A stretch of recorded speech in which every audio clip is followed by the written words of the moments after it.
જય ઈસુ। આજે 15મી ફેબ્રુઆરી 2026 જીવનદાયી રોટીમાં આપ સૌને સુસ્વાગત।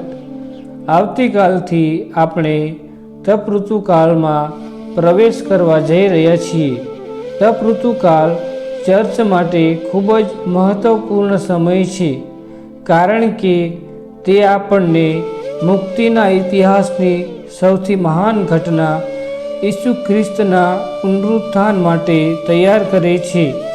તપ ઋતુકાળ દરમિયાન ચર્ચ આપણને પ્રાર્થના, ઉપવાસ અને પશ્ચાતાપ દ્વારા ઈશ્વર નજીક આવવા આમંત્રિત કરે છે।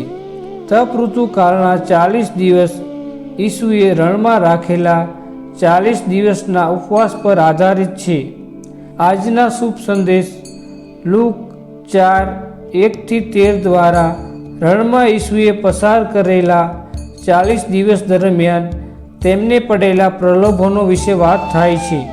રણમાં ઈસુ પર પ્રલોભનો આવ્યા, પરંતુ તેમણે ઈશ્વરના વચન પર ભરોસો રાખીને વિજય મેળવ્યો।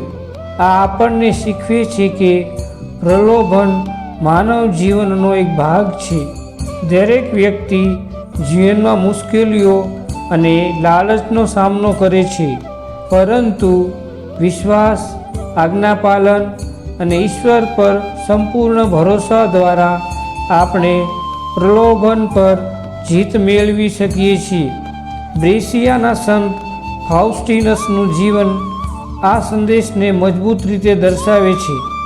તેમને રોમન દેવતાઓની પૂજા કરવા, ઈસુ ખ્રિસ્તનો ઇનકાર કરવા અને ઈશ્વર કરતાં રાજાની આજ્ઞા માનવા માટે પ્રલોભન આપવામાં આવ્યું, છતાં તેમણે ખ્રિસ્ત પ્રત્યેની વફાદારી પસંદ કરી। યાતના અને મૃત્યુના ભય વચ્ચે પણ તેમના શહીદ થવાથી આપણને શીખ મળે છે કે સાચી સ્વતંત્રતા દુઃખથી મુક્તિની નથી, પરંતુ પાપ અને ભયથી મુક્તિ છે। સંત ફાઉસ્ટીનસનું જીવન આપણને યાદ અપાવે છે કે ઈશ્વરની કૃપાથી આપણે દરેક પ્રલોભન પર વિજય મેળવી શકીએ છીએ। આપણે સૌ સાથે મળીને પ્રાર્થના કરીએ। પ્રભુ ઈસુ, તપ ઋતુકાળમાં પ્રવેશ કરતા અમે તમારો આભાર માનીએ છીએ। અમારા હૃદયને પાપ અને ભયમાંથી મુક્ત કરો। તમારી કૃપાથી અમને ભરો અને અમને પુનરુત્થાનના આનંદ તરફ દોરી જાઓ। અમારું જીવન તમારા હાથોમાં સોંપીએ છીએ। આમીન। પ્રણામ મારિયા, કૃપાથી પૂર્ણ, પ્રભુ તારી સાથે છે। ભાગ્યવંત તું સ્ત્રીઓમાં અને ભાગ્યવંત તારા ઉદરનું ફળ ઈસુ। હે પવિત્ર મારિયા, પરમેશ્વરની માં, અમો પાપીઓની વાસ્તે વિનંતી કર, હમણાં અને અમારા મોતની વખતે। આમીન।